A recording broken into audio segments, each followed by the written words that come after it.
Sejahtera bagi kita semua. Om Swastiastu, Namo Buddhaya, Salam Kebajikan.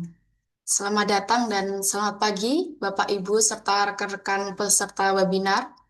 Terima kasih telah bergabung dalam webinar Pertanian Tahan Kemarau, Pompa Air Tanpa BBM dan Tanpa PLN yang diselenggarakan oleh Surya Aqua dengan pemateri Bapak Ardianto selaku Direktur dari PT Surya Aqua Teknologi Indonesia. Perkenalkan, saya Nadia Catur selaku pembawa acara pada webinar kali ini. Sebelum kita memulai, izinkan saya menyampaikan beberapa pengumuman penting. Yang pertama, mohon peserta mematikan mikrofon selama sesi berlangsung agar acara berjalan kondusif. Jika ada pertanyaan, silahkan tuliskan di kolom chat. Dan untuk absen akan kami bagikan setelah materi selesai. Dan untuk absensi akan kami jadikan dasar untuk registrasi sertifikat. Setelah webinar selesai, akan ada sesi foto bersama. Jadi harap tetap bertahan hingga akhir acara. Untuk mengawali acara ini, marilah kita bersama-sama menyanyikan lagu kebangsaan Indonesia Raya.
Selanjutnya, kita akan mendengarkan sambutan sekaligus materi dari Bapak Ardianto. Kepada Bapak Ardianto, waktu dan tempat kami persilahkan. Terima kasih, Mbak Nadia. Assalamualaikum warahmatullahi wabarakatuh. Selamat pagi, salam sejahtera untuk kita semua. Om Swastiastu, Namo Buddhaya, salam kebajikan. Yang saya hormati Bapak Ibu peserta webinar dari berbagai daerah di Indonesia, baik yang hadir sebagai petani, kelompok petani, gapoktan, penyuluh pertanian, rekan-rekan dari Dinas Pertanian, Dinas PUPR, instansi pemerintah daerah, akademisi, lembaga dan pemerintah, maupun rekan-rekan investor dan pelaku usaha agribisnis. Terima kasih sudah meluangkan waktu untuk bergabung pada webinar nasional hari ini. Perkenalkan, saya Ardi, selaku Direktur dari PT Surya Aqua Teknologi Indonesia. Hari ini kita akan membahas satu topik yang menurut saya semakin relevan setiap tahun, yaitu bagaimana pertanian Indonesia dapat bertahan menghadapi kekeringan tanpa harus tergantung pada BBM, tanpa harus menunggu jaringan PLN tersedia. Bapak Ibu sekalian, kalau ketika melihat kondisi beberapa tahun terakhir, tantangan yang dihadapi sektor pertanian semakin kompleks. Cuaca hujan semakin sulit diprediksi, musim kemarau semakin panjang, biaya operasional terus meningkat, dan pada saat yang sama kebutuhan produksi pangan nasional justru semakin bertambah. Di lapangan, kita sering mendengar keluhan yang sama. Petani berkeluh kesah, airnya ada, tapi untuk mengangkat air biayanya cukup mahal. Di sisi lain, pemerintah terus mengalokasikan anggaran besar untuk mendukung kompensasi dan ketahanan pangan. Investor melihat peluang yang besar, akademisi melihat tantangan keberlanjutan yang harus dijawab. Meskipun sudut pandangnya berbeda, sebenarnya semua pihak sedang berusaha menjawab persoalan yang sama. Bagaimana memastikan air tetap tersedia ketika dibutuhkan dengan biaya yang masuk akal dan dapat dipertahankan dalam jangka panjang. Nah, pada webinar kali ini saya tidak akan mengajak Bapak Ibu untuk melihat pompa dari sisi teknis. Saya tidak akan memulai dari watt, volt, ataupun ukuran panel surya, karena pada akhirnya keputusan investasi tidak ditentukan oleh spesifikasi. Keputusan investasi ditentukan oleh tiga hal. Yang pertama, apakah solusi tersebut bekerja? Yang kedua, apakah solusi tersebut ekonomis? Dan apakah bisa dipertahankan dalam jangka panjang? Oleh karena itu, selama beberapa waktu ke depan, kita akan melihat bersama seberapa besar sebenarnya tantangan air pertanian di Indonesia, pilihan sumber energi yang tersedia untuk pompa air, perbandingan nyata antara diesel PLN ataupun pompa air tenaga surya, studi kasus, hingga berbagai jalur pembiayaan yang memungkinkan untuk implementasi untuk pompa air tenaga surya. Dan saya harap dari webinar ini peserta bisa mendapatkan jawaban yang lebih jelas, bukan hanya menjawab pertanyaan pompa apa yang harus digunakan, tetapi juga menjawab pertanyaan yang jauh lebih penting. Bagaimana memastikan ketersediaan air untuk 5, 10, bahkan untuk 15 tahun ke depan. Baik, Bapak Ibu, mari kita mulai dengan satu angka yang menurut saya akan menentukan arah diskusi kita hari ini. 4 triliun. Mari kita lihat bersama mengapa angka tersebut menjadi sangat penting bagi pertanian di Indonesia. Kalau Bapak Ibu bertanya, berapa anggaran yang digelontorkan pemerintah untuk mengatasi persoalan air pertanian? Jawabannya adalah 4 triliun. Tetapi pertanyaan yang lebih penting bukan berapa besar anggarannya. Pertanyaannya adalah pompa mana yang akan bekerja 5 tahun dari sekarang? Pompa mana yang ekonomis ketika harga energi semakin mahal? Dan pompa mana yang mampu bertahan ketika kekeringan semakin sering terjadi? Untuk petani, kita jangan langsung berbicara mengenai teknologi. Bapak Ibu petani tidak pernah menghitung harga pompa. Yang dihitung sebenarnya biaya musim tanam. Dulu, meskipun masih sekarang, sama, solar subsidi 6.800. Akan tetapi faktanya banyak saudara-saudara kita yang membeli solar tidak di harga seperti itu. Umumnya hingga mencapai 23.000 per liter. Pertanyaannya sederhana. Kalau biaya energinya berubah 3 kali lipat menjadi lebih mahal, apakah perhitungan usaha tani kita juga harus berubah? Ini bukan slide pompa, ini slide kebijakan. Untuk rekan-rekan di Dinas Pertanian, PUPR maupun Ketahanan Pangan, Alhamdulillah lebih dari 94.000 pompa telah dibagikan pemerintah. Ini adalah pencapaian yang sangat luar biasa bagi pemerintah, tapi ada satu pertanyaan lanjutan. Setelah pompa dibagikan, energinya dari mana? Karena pompa tanpa energi hanyalah aset yang diam. Sedangkan dari investor, ini bukan pasar pompa, ini pasar infrastruktur. Harga sistem pompa tenaga surya antara 75 sampai 380 juta. Saat ini ada pasar bernilai 4 triliun yang sedang tumbuh. Akan tetapi pertanyaannya bukan apakah pasar ini ada, akan tetapi siapa yang akan mengambil peluang tersebut. Pun dari teman-teman akademisi, kalau kita berbicara data ya, kekeringan itu bukan kejadian sesekali. Ini sudah pola yang sudah berulang-ulang. BNPB kita mencatat ada ratusan kejadian kekeringan dan jutaan masyarakat terdampak. Dan BMKG memproyeksi risiko kekeringan ekstrim semakin meningkat. Apalagi di tahun ini ada El Nino Godzilla, 57% wilayah Indonesia berisiko kekeringan ekstrim. Jadi kebutuhan solusi air bukan kebutuhan semata, ini benar-benar solusi untuk kebutuhan yang kita cari di jangka panjang untuk air ini. Nah, satu pertanyaan penting. Masalah petani berbeda, masalah dinas berbeda, masalah investor berbeda, masalah akademisi juga berbeda. Akan tetapi semuanya bertemu pada satu pertanyaan. Bagaimana pertanian bisa bertahan tanpa bergantung pada BBM dan PLN? Setiap pompa pasti butuh energi. Memang untuk saat ini ada tiga pilihan yang paling masuk akal.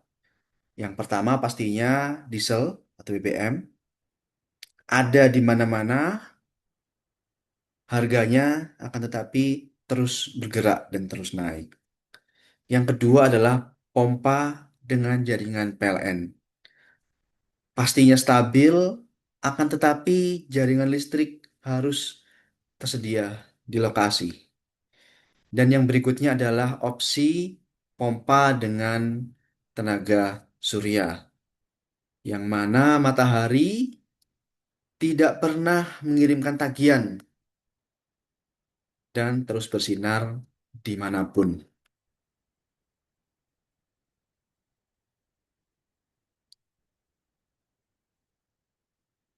Nah, ini yang kita lihat.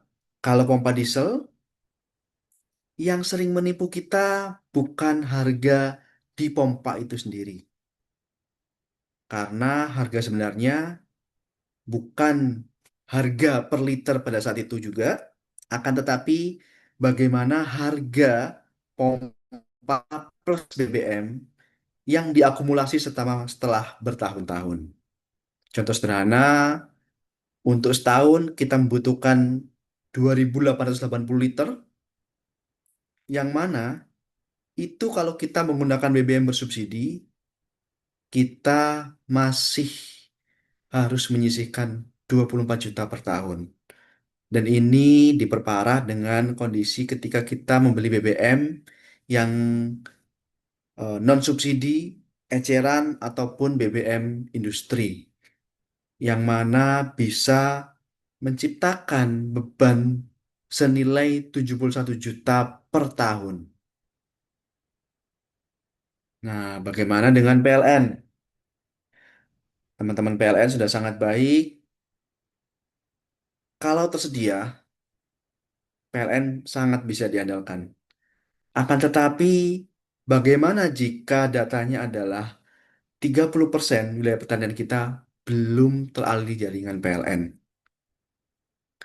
Teman-teman dari PLN sebetulnya juga berpikir ketika prioritas untuk jaringan pastinya di area-area pemukiman, area-area ring satu, ring 2. Akan tetapi ketika ke lahan-lahan pertanian itu menjadi prioritas yang kesekian.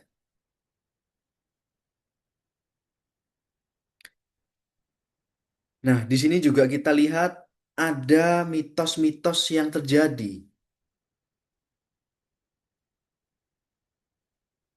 Ketika mendung, apakah tidak bisa? Pastinya bisa. Apakah hanya untuk sumur dangkal, untuk pompa tenaga surya ya? Tidak. Pompanya bisa dengan head yang cukup tinggi. Apakah mahal? Bukan, karena ini adalah investasi. Apakah susah kalau rusak? Tetap service center banyak tersedia. Dan memang tidak bisa 24 jam. Akan tapi saat kemarau, matahari paling terik, pada saat kita paling butuh air, pompa bisa berjalan dengan optimal. Nah, di sini saya coba bahas mengenai total cost of ownership. Kesalahan terbesar saat membeli pompa adalah hanya melihat harga beli. Padahal yang menentukan untung atau rugi adalah biaya selama pemakaian bertahun-tahun. 5 tahun, 10 tahun, 15 tahun. Di sini kita bisa lihat bahwa untuk investasi awal, pompa-pompa tenaga surya tidak bisa dikatakan murah.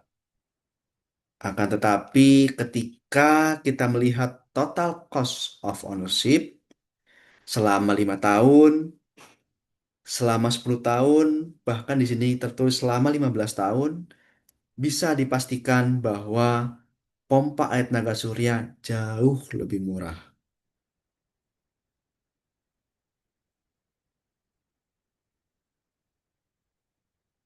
Di sini kita juga lihat ada 3 pertanyaan dasar yang kita bisa sebagai tolak ukur untuk BEP sistem pompa kita, yaitu akses subsidi, CPU bersubsidi, berapa luasan lahan, dan berapa eh result yang kita butuhkan.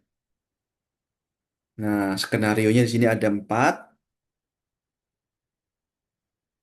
Yang pertama adalah bagaimana kita menggunakan pompa untuk 1 hektar dengan BBM eceran ya. Ketika kita menggunakan pompa diesel, kita secara total operation menghabiskan biaya sebesar 71 juta. Di pompa air tenaga surya yang 82 juta dan tanpa biaya operasional yang cukup mahal, kita sudah bisa BEP dalam waktu 14 bulan.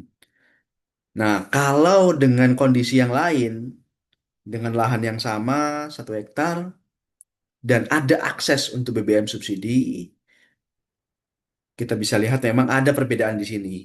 Secara BEP akan jauh lebih panjang karena kalau kita komparasi memang lebih murah untuk BBM bersubsidi. Dengan tipe pompa yang sama, output yang sama, kita bisa menemukan 41 bulan untuk perhitungan BEP. Nah, kalau kita lihat di yang lain, kondisi sebenarnya di lapangan, seberapa mudah kita bisa mendapatkan akses BBM bersubsidi untuk solar di tahun-tahun ini. Pastinya kalau kita lihat di sini untuk lahan 3 hektar dengan BBM yang harus kita beli yang non subsidi, eceran ataupun BBM industri, kita lihat operational cost sangat membengkak dan BEP bisa lebih cepat hingga 15 bulan. Bahkan untuk yang skala lebih besar, tingkat BEP jauh lebih cepat. Nah, tadi saya juga sempat share bahwa kalau kita lihat sebetulnya kebutuhan air irigasi dan kebutuhan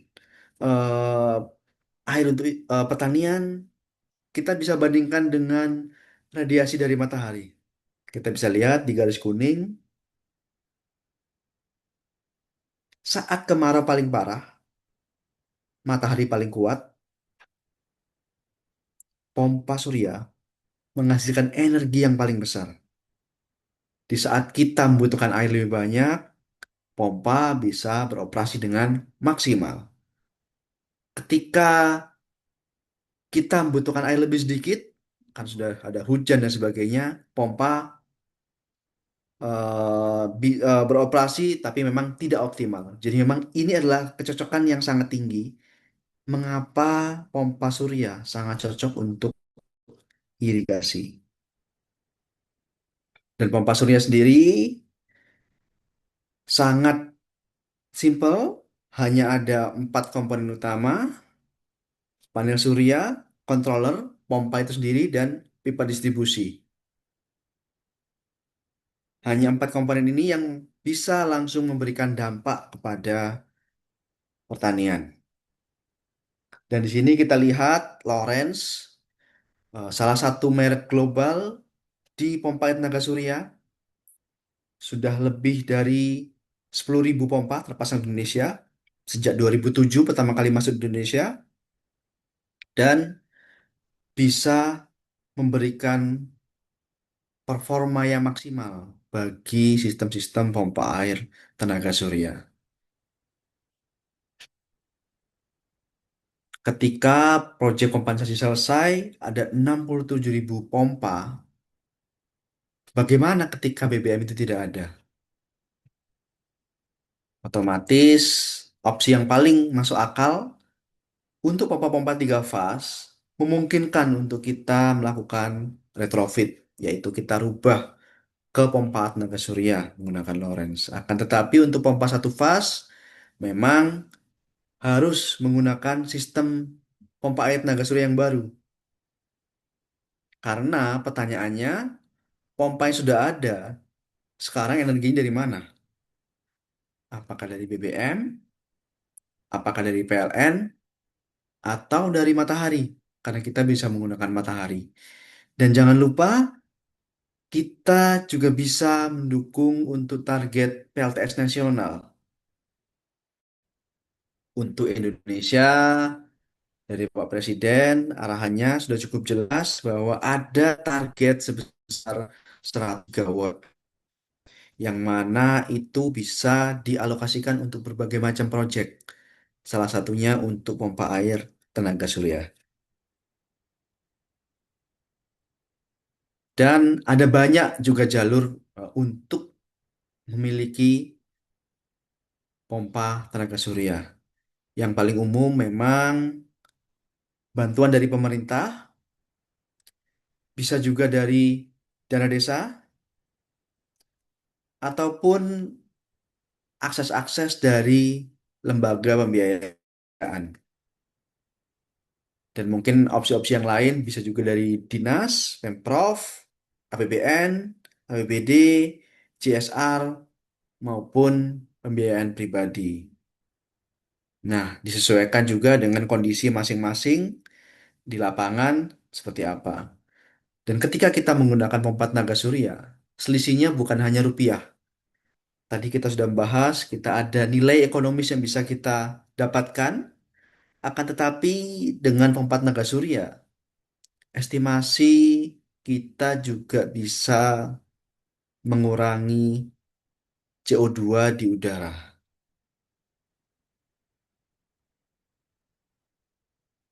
Nah, ini kita kembali ke perhitungan yang tadi, bagaimana pompa antara pompa tenaga surya dengan pompa diesel berjalan selama 5 tahun, 10 tahun, dan 15 tahun. Di sini kita melihat bahwa biaya total cost of ownership di pompa air tenaga surya jauh lebih terjangkau. Karena memang kalau kita berbicara efisien, irit, kita tidak bisa berbicara ketika hanya pembelian pompa saja, akan tetapi kita juga harus berbicara mengenai bagaimana operasional selama jangka panjang. Dan juga untuk sistem-sistem pompa tenaga surya sekarang ini sudah comply berbagai macam regulasi ya. SNI, TKDN, katalog juga siap, ISO, dan NDC. Nah, ketika data-data tadi sudah tersampaikan, bagaimana konkretnya apa yang bisa kita kerjakan untuk hari ini? Apa yang bisa Anda ambil dari ini? Nah, ini sebagai contoh kasus, sebelum menggunakan pompa tenaga surya, pastinya biaya investasi dan biaya operasional cukup tinggi. Akan tetapi, ketika menggunakan pompa tenaga surya, instalasi memang cukup tinggi, akan tetapi ketika berjalan sesudah bulan ke-14, kita sudah tidak perlu lagi tergantung dengan biaya BBM ataupun biaya PLN. Dan bahkan untuk pompa-pompa yang skala lebih besar, untuk pompa tenaga surya itu tidak ini ya, tidak multiple ya. Kecenderungannya memang lebih besar pompa, harganya akan lebih murah. Karena secara komponen juga akan lebih banyak yang dipakai, dari supplier juga akan lebih murah. Nah, kemudian memang dari kami harapannya kami Surya Kuah selaku sole distributor Lawrence Indonesia, ruang lingkup kami di edukasi after sales, akan tetapi kami juga siap mensupport untuk Bapak Ibu sekalian di sini karena mulai dari konsultasi hingga pemasangan itu bisa kami bantu untuk alihkan ke distributor-distributor kami yang siap untuk membantu Bapak Ibu semuanya. Bisa dilihat di sini opsi-opsinya untuk skala kecil, skala menengah, skala besar, memang banyak sekali opsi-opsi untuk bisa mengutilize pompa air tenaga surya.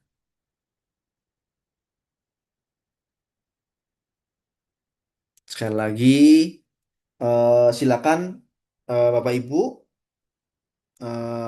kontak kami nanti ketika ingin bertanya, dan setelah materi kami nanti kita akan buka sesi tanya jawab untuk kita berdiskusi.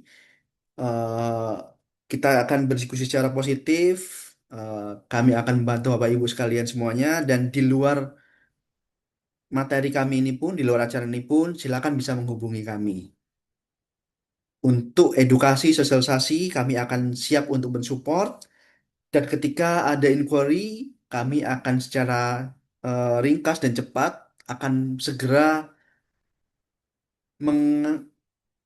merekomendasikan Bapak Ibu kepada distributor-distributor kami.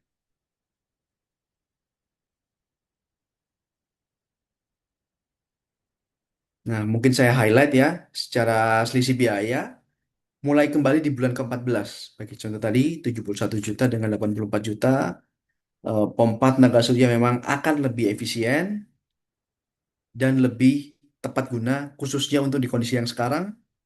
Dan hanya ingin menginfokan saja, per kemarin kita Pertamax pun juga sudah naik ke 16.200 dari 13.200.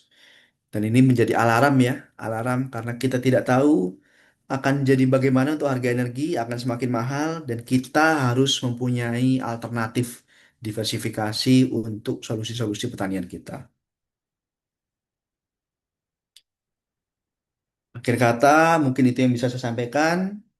Silakan kontak kami, silakan cek di rekaman webinar kami dan WhatsApp channel kami.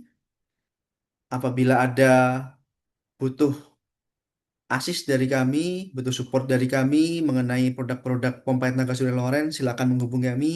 Dan ketika nanti ada permintaan, kami akan segera untuk membantu Bapak Ibu melalui partner-partner distributor kami. Akhir kata, sekian pemaparan dari saya. Setelah ini silakan kita buka ruang diskusi seluas-luasnya. Saya kembalikan lagi ke Mbak Nadia. Wassalamualaikum warahmatullahi wabarakatuh. Terima kasih atas materi dari Bapak Ardianto. Bapak Ibu peserta, sebelum memasuki tanya jawab, kami menginformasikan bahwa link absensi telah dibagikan di kolom chat. Mohon untuk mengisi sebagai tanda kehadiran untuk registrasi sertifikat dan pengiriman materi dan video recording webinar hari ini. Sekarang kita masuk ke sesi tanya jawab. Bagi peserta yang ingin bertanya, dapat menulis pertanyaan di kolom chat. Nanti akan langsung dibacakan oleh Bapak Ardianto.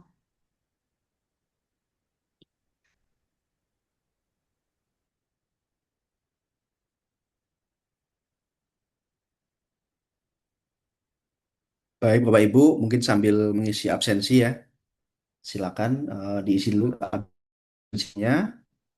Ya menjadi nanti dasar ya datanya untuk kita generate sertifikat ya.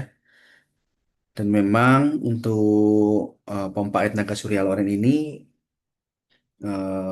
untuk akhir-akhir ini memang cukup banyak untuk ini ya peminatnya ya sudah sejak 2-3 tahun terakhir dan memang ketika keadaan menjadi lebih sulit setelah ada agresi sekutu ke Iran ya, harga energi menjadi sangat mahal dan sebetulnya tidak hanya di sisi tenaga surya, hampir semuanya untuk PLTS untuk industri, PLTS untuk rumahan itu cenderung lebih tinggi permintaannya.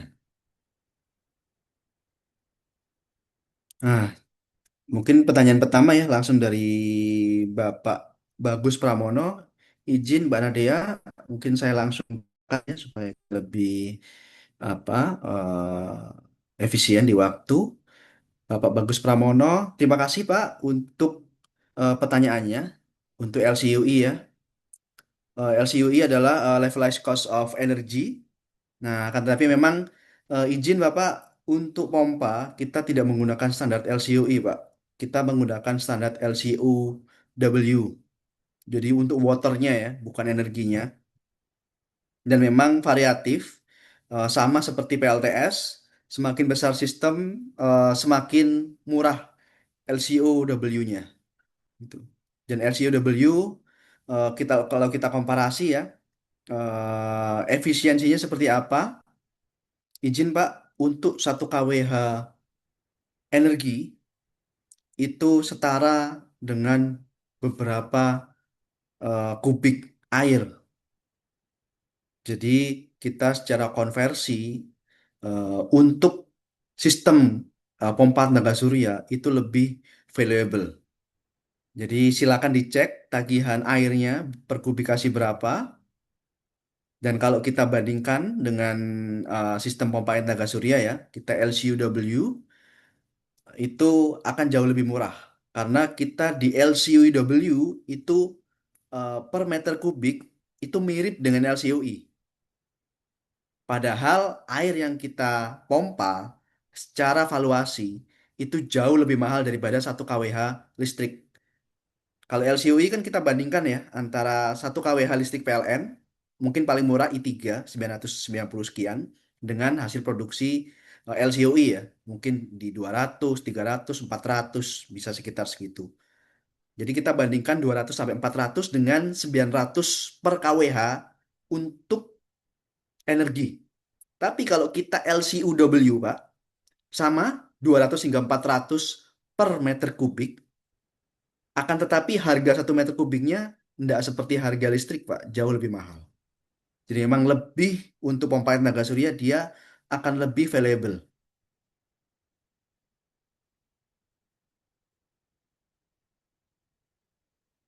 Mungkin begitu, Pak Bagus.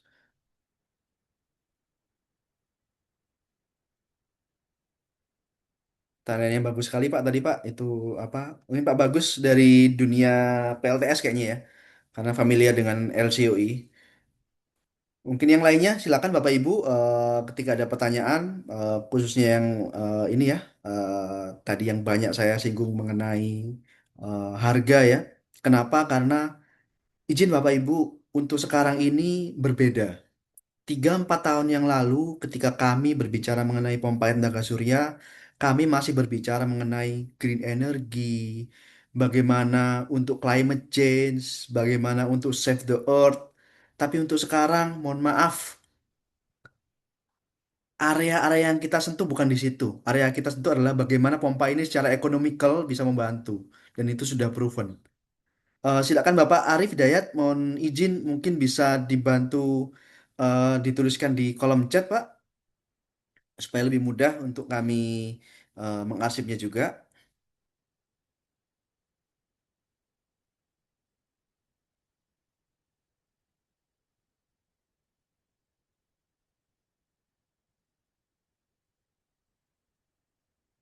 Izin Pak Arif, mungkin saya sementara saya jawab dulu ya untuk Pak Raffi ya. Pak Arif mungkin bisa dituliskan di kolom chat untuk saya bantu jawab. Terima kasih Pak Raffi, pertanyaannya sangat menarik ini. Saya penasaran, izin bertanya, apakah solar pompa Loren memang tidak menggunakan baterai aman untuk pompa? Biasanya PLTS dengan baterai. Itu yang kedua, apakah LCUW itu berbeda dengan LCU di pompa? Karena khusus Pak, lebih murah karena LC-nya dengan pendekatan PLN, solar yang makin mahal. Nah, terima kasih Pak Raffi. Pertanyaan yang sangat menarik Pak. Untuk yang pertama baterai Pak, izin Pak, dari Lawrence sendiri memang kita filosofinya adalah save the water, not electricity. Kenapa seperti itu? Karena akan lebih murah Pak. Itu yang pertama. Alasan yang kedua, izin saya sedikit bercerita sedikit lebih panjang Pak ya. Baterai itu khususnya untuk pompa ya, kita menghadapi banyak sekali kendala Pak. Dari awal saya urut dari awal, dari proses procurement. Baterai itu mahal, Pak. Baterai lebih mahal daripada solar panel. Itu sudah menjadi masalah. Satu. Yang kedua, mobilisasi, Pak. Baterai itu tidak ringan. Baterai itu berat. Dan lokasi-lokasi pemasangan pompa air tenaga surya itu kecenderungannya lebih sulit daripada pemasangan proyek-proyek PLTS. Jadi kalau PLTS, dia dekat di pemukiman karena langsung dipakai oleh masyarakat. Kalau air, Pak, kami harus dekat dengan sumber-sumber air. Yang mana itu di lembah di bawah, di tengah hutan, di tengah sawah. Itu sangat jauh. Dan itu tidak gampang. Kita mobilisasi itu mahal. Baterai itu tidak ringan. Itu mahal, Pak. Yang ketiga adalah baterai ini, Pak. Ketika di lokasi, saya tadi sudah sempat mention ya, lokasi-lokasinya tidak di dekat pemukiman, itu sangat rawan untuk dicuri, Pak. Itu masalahnya. Masalah yang keempat, baterai itu harusnya kita ada tabel untuk ini ya. Baterai itu kan kalau kita omong umurnya, kita tidak boleh bicara hari, minggu, bulan. Kita harusnya bicara cycle. Di datasheet baterai itu kita bisa lihat ada eh, tabel performa dengan perbandingan dengan cycle dan juga dengan suhu. Nah, suhu on ini ya, on paper ya. Kalau kita lihat cycle-nya, mungkin VRLA yang biasa. VRLA itu baterai kering, itu on paper 1000 cycle, Pak. Tapi real condition di lapangan itu kan 25 derajat ya, 1000 cycle ya. Kondisi di lapangan, realnya ketika dicas, ataupun karena ambient temperatur, realnya suhu baterai bisa mencapai hingga 38 derajat, bahkan lebih. 40-50 ketika overcharging. Dan itu dari 1000 cycle, itu bisa jadi hanya tinggal 300, Pak. Nah, 300 itu kan sangat sedikit ya, Pak, ya, nggak sampai setahun. Kalau untung, mungkin ambient temperaturnya lebih baik, dia turun ke 500. 500 tuh hanya 1 tahun, 4 bulan. Nah, setelah di situ, ada lagi masalah, Pak. Izin. Setelah baterai terpakai 2 tahun, 3 tahun, ketika kita membuangnya, kita harus bayar lagi untuk mobilisasinya lagi ya. Dan baterai ini tidak boleh dibuang sembarangan, Pak. Baterai itu harus dibuang dengan standar keamanan limbah B3. Dan itu tidak murah. Kalau kita combine biaya dari awal tadi, Pak, sampai ujung akan lebih baik ketika kita menggunakan uang tersebut untuk membangun water tank dan kita perbesar untuk pompa. Jadi, contoh untuk pemakaian air bersih, Pak ya. Air bersih, kita bisa bangun water tank yang bisa mengcover pemakaian masyarakat pagi, siang, malam. Dan pompanya kita desain bagaimana pagi, siang, sore bisa mengcover isi dari water tank tersebut. Dan dengan desain seperti itu, kita bisa mendapatkan water distribution 24 jam, pump operation tetap di 6-8 jam tanpa baterai. Dan yang kedua, menarik Pak, LCUW. Nah, sebetulnya LCUW kita komparasinya sebetulnya tidak bisa dengan harga solar, tidak bisa dengan harga PLN. LCUW adalah kita komparasinya dengan harga eh, water utility, Pak, PDAM. Itu yang akan kita bandingkan, Pak. Jadi kita tidak ada ini, Pak ya, tidak bisa membandingkan antara itu ya. Dan LCUW ini itu pun nanti bervariasi, Pak. Sebagai contoh, kalau untuk bulk water ya, clean water, itu kita bisa komparasi dengan harga-harga di utility water utility ya, PDAM ya. Tapi kalau kita ada prosesnya water treatment sampai dengan drinking water, itu kita harus bandingkannya dengan AMDK. Gitu. Jadi kalau kita ada plan water pumping dengan water treatment ya, dengan output langsung berupa drinking water ya, kita LCUW-nya kita komparasi dengan AMDK. Itu yang lebih fair ya Pak ya, apple to apple. Monggo Pak, kita ada banyak sekali di Indonesia datanya, dan kita juga banyak sekali kolaborasi dengan kampus Pak. Saya kemarin baru aja meeting dengan teman-teman di Atma Jaya. Kita mungkin bulan lalu ada juga kerjasama dengan teman-teman di UGM, ada juga dengan ITB, Polbangtan. Memang kita sedang cari data banyak sekali, Pak. Kita cari data banyak sekali, dibantu oleh teman-teman akademisi. Harapannya adalah kita bisa membuat kajian yang bisa membantu untuk teman-teman decision maker di sisi pemerintah untuk membuat program-program yang lebih mudah terjangkau, mudah dijangkau oleh masyarakat. Program-program yang lebih applicable ke masyarakat. Nah, itu yang memang sedang kita rancang. Pertanyaan sangat bagus Pak Raffi dan Pak Arif Hidayat. Debit air sampai berapa liter? Apakah bisa untuk menanggulangi banjir atau mengambil air dari sungai? Terima kasih Pak Arif Hidayat. Pertanyaan sangat bagus sekali Pak. Memang kami untuk saat ini ada dua plan di tahun akhir tahun lalu dan awal tahun ini untuk flood management. Jadi untuk pompa banjir ya. Yang satu di Demak di Sayung, yang berikutnya tersebar di Sukabumi dan Cianjur. Tapi penggunaannya agak berbeda, Pak. Izin ketika di Sayung, di Demak, kondisinya cekung ya. Airnya kondisinya cukup tidak terlalu buruk. Jadi sedikit kotoran, sedikit lumpur. Jadi semuanya overall sistem by Loren, Pak. Sisi pompa juga by Loren. Akan tetapi ketika di Cirebon, di Sukabumi, kita combining, Pak. Izin untuk pompa kita pakai sewage pump dari Ebara. Dan untuk untuk sistem tenaga surya kita pakai Loren. Jadi memang Loren ini untuk yang 7 kW hingga 100 kW kita bisa opsi retrofit. Kita bisa menggunakan pompa-pompa yang konvensional. Kita rubah menjadi pompa tenaga surya. Memang efisiensinya tidak akan sebagus all menggunakan Loren ya. Tapi setidaknya izin ketika pompa banjir Pak 24 jam pakai PLN cukup banyak Pak kosnya Pak. Dan pompanya nggak kecil, itu pompa besar dengan kubikasi sehari bisa sampai 1.200 1.500 kubik Pak. Itu kalau pakai PLN full itu bisa 300-400 jutaan per bulan. Dan ketika kita menggunakan teknologi pompa air tenaga surya, minimal 30% dari operation bisa di cover oleh matahari. Karena kita untuk eh, hybrid Pak, kita bisa hybrid blending. Jadi tidak ada energi yang terbuang.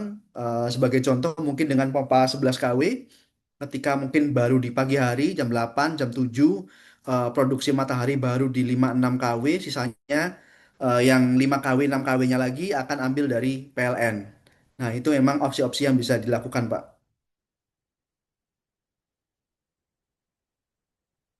Boleh Pak, kita kontak-kontak dengan kami atau mungkin mau main-main juga ke Sayung Pak, bisa Pak. Sayung kebetulan full Lawrence. Demak itu Pak, kita bisa cek juga di situ karena kita untuk Lawrence juga kita bisa tarik data Pak. Kita pakai palm scanner, ada aplikasi khusus. Jadi di Lawrence ini memang di instrumennya ndak ini ya, ndak banyak ya, hanya ada 5 LED yang berkedip-kedip. Tapi untuk datanya yang banyak kita tarik by aplikasi, by Bluetooth ya, jarak dekat ya. Kalaupun dari jauh juga ada, kita bisa pakai RTU dari Loren untuk kita konekkan ke sistem cloud-nya Loren. Nanti kita bisa cek dari dashboardnya Loren.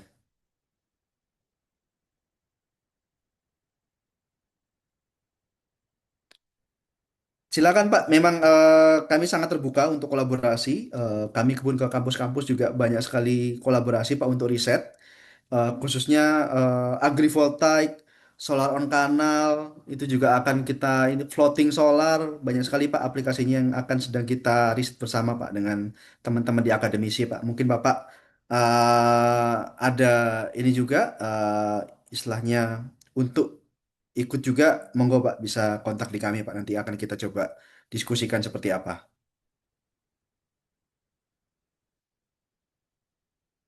Oke, izin Bapak Ibu, karena waktu sudah ini ya.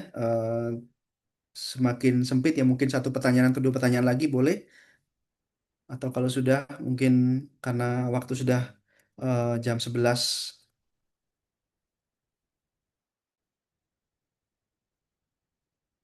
Oke, mungkin kalau sudah tidak ada pertanyaan, saya kembalikan ke Mbak Nadia.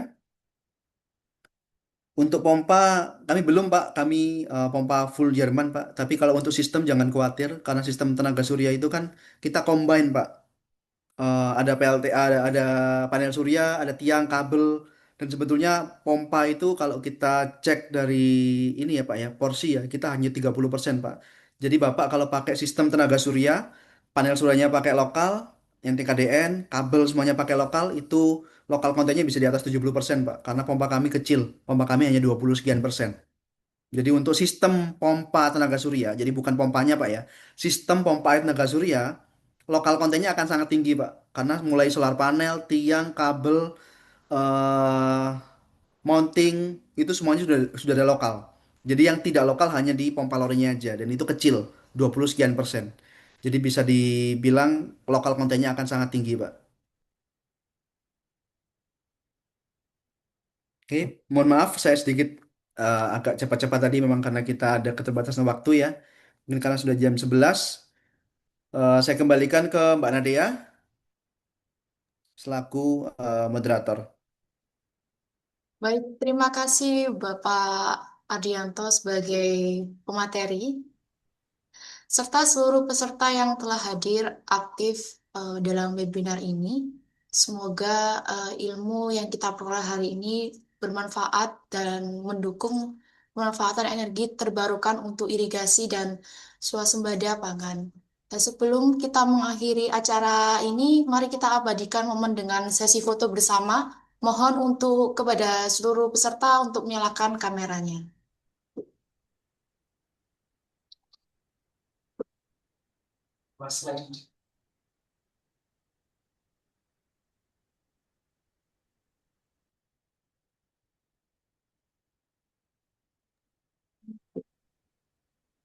Baik, total ada 2 slide. Saya hitung mundur 3, 2, 1. Sekali lagi, 3, 2, 1. Slide terakhir, 3, 2, 1. Terima kasih. Baik, terima kasih saya ucapkan untuk semua peserta webinar kali ini, kepada Bapak Ibu yang telah memanfaatkan waktunya dengan bergabung dengan kami. Terima kasih atas partisipasinya. Saya tutup. Wassalamualaikum warahmatullahi wabarakatuh.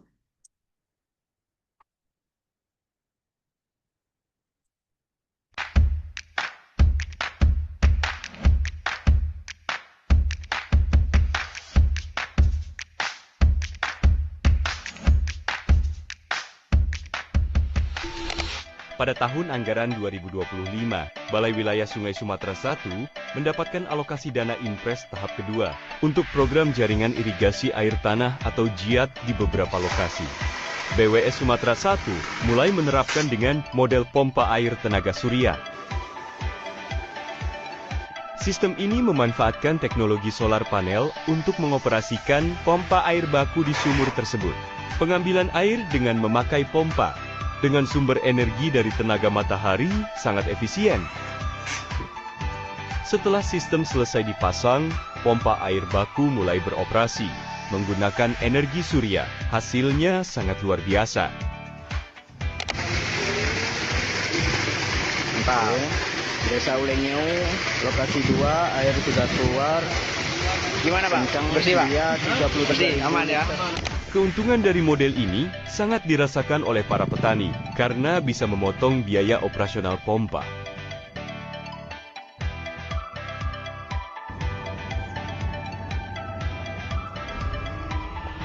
Sistem ini juga dilengkapi dengan fitur monitoring yang dapat memantau kinerja sistem secara real-time, sehingga memudahkan perawatan dan pemeliharaan.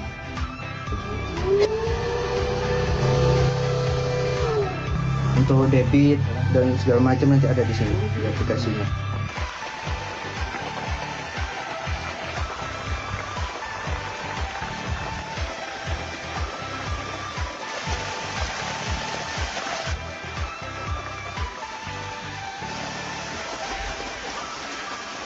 Para masyarakat dan petani cukup hanya memelihara bangunan dan jaringan irigasinya saja tanpa harus mengeluarkan biaya bahan bakar minyak atau membayar rekening listrik.